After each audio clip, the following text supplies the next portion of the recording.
Guys, it's Katie, and I'm here today to do the childhood book tag.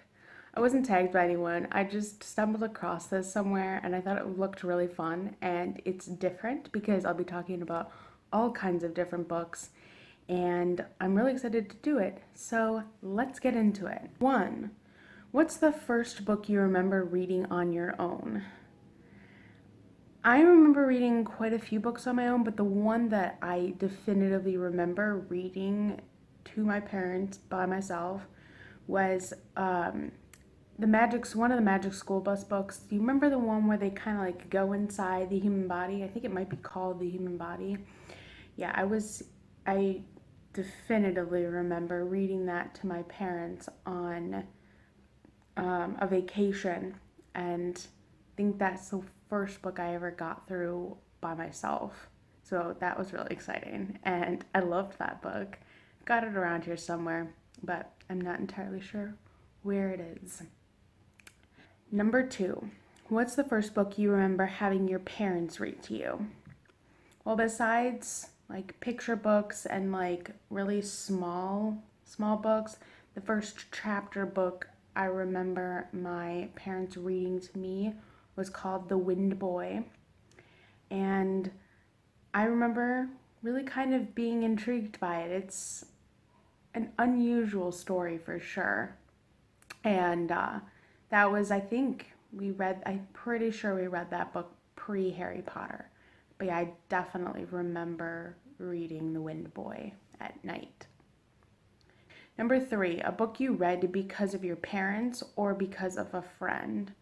And just gonna say a series I read because of a friend was A Series of Unfortunate Events. I had seen them floating around and they looked interesting, but I never really picked one up until one of my really good friends at the time, she was reading them and then she was just talking about them so animatedly to me that I was like, okay, can I borrow the first book? And so I read the first book and then I loved them. And so that was a good time. So, number 4, favorite book from school. And I'm assuming this question means from all of school, because then later it just breaks it down into different like year blocks. So out of all of school, that one was kind of hard, but really sitting back and thinking about it, I picked actually 2 books because they both had a really big impact on me, and they were The Odyssey by Homer and The Divine Comedy by Dante. Looking back on it, both of those books were just a big turning point for me. I read them both in high school because a lot of my younger grade experiences were I went to a different kind of education schooling system, and so we didn't really have a ton of like assigned reading exactly. But so yeah, both of those I read in high school, and just both of them really put me onto the path of loving classics, not only in literature but also in terms of the language and just everything about that. It was just a really big turning point to me. The Odyssey, I was one of the only people my year that actually really enjoyed it. Same with the Divine Comedy. I mean, there were people that kind of sort of maybe liked it, but when it came to like really passionately interested in it and really wanted to delve in deeper to it, I was just really interested in both of them, but particularly the Odyssey, because we read the Odyssey in its entirety, whereas for the Divine Comedy we read snippets here and there. So yeah, I mean, if I had to pick one out of the 2, I'd probably say the Odyssey, because 1, we read the entire thing, and 2, that was during my freshman year and just kind of at a nice transition-y place in my life, and yeah, it really set me on a path. Number 5, favorite book in elementary. Now, I'm assuming this doesn't necessarily mean a book you read for school, so I picked No Flying in the House. I don't know many people that have heard of this book, but it was literally the best thing in the entire world. It's about this young girl who finds out that she has these magical powers. She had a lovely little dog named Gloria, and then all of a sudden this evil I mean, I hate to say this, but it's true in the book. This evil cat named Belinda comes into her life, and she finds out that she has to decide between keeping her powers or keeping her best friend, who's Gloria. And so there's just this whole crazy figuring out that she has powers, using them kind of, and then, um, ultimately having to make that decision. And I just loved that book for some reason. It was my favorite for years. Number 6. What was your favorite book in middle school? For this is probably his Dark Materials by Philip Pullman. I fell in love with The Golden Compass. It was like just a book that I was really passionate about for those couple of years. I read the other two and they were okay, but I think I will always love The Golden Compass the most. I'm actually planning on doing a reread of them at some point, but at this moment, I'm still saying The Golden Compass was my favorite of the three. What was your favorite book in high school? I was really, really into Dan Brown in high school. Like, super into Dan Brown. I'm pretty sure I read all of his books in high school except for The Da Vinci Code, which I read in 7th grade, 8th grade, one of those two. I just devoured his entire Robert Langdon series and his other books, actually, all in high school. So I was just really, really into him then. Number 8, book you gave up on as a kid you'd like to revisit. You could say I gave up on it. I gave up on Eldest by Christopher Paolini. I was super bored in the middle. I just could not bring myself to get past chapter, 16?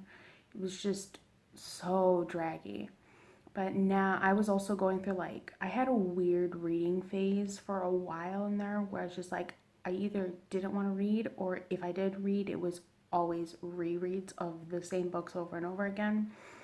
And because Eldest just didn't fit into those categories, I think it just wasn't the right time for me to read it. But then I just never picked them up again. But I've been hearing more and more people talk about them. There are mixed reviews, but I've heard a lot of positive things. I've also heard the ending wasn't that great, so I'm just like, I don't know, but I'm thinking I might give that series a try again at some point because I want to see what happens. Because if I remember correctly, we were left with a bit of a cliffhanger at the end of the first book. So I'd like to kind of have my own opinion and own view of what actually happens, because I know what happens, but I think I'd like to read it for myself. Number 9, book you checked out from the library the most as a kid. So I didn't do that a whole lot because a lot of the books that I read were either bought for me or I borrowed from friends. We didn't have the best library when I was growing up. We belonged to 2 separate libraries. One was mediocre, the other one was actually really good. But a lot of the books that I loved, I had, or I was able to read at school. So I didn't check out a lot of books from the library until I got older. However, there was one book. I'm going to tell you a funny, crazy, wild story instead. There was this one book that I borrowed from my school library that is called The Year of the Wolf, okay? And I read it. I remember the plot of it. I remember very vividly certain parts of the book. And then I returned it. And then I went back to try and borrow it again, and it wasn't there. And I was like, okay, that's fine. But then years later, I decided to look it up online and see if I can try and find it again. It does not exist. I've looked it up on Google, on Amazon, on Goodreads, just gone to the library, tried to find it. This book literally does not exist. So I don't know what that's all about. But that is a wild tale that I have because I distinctly remember this book and I distinctly remember the plot from this book. And yet, it doesn't exist. Number 10, a book you made all your friends read.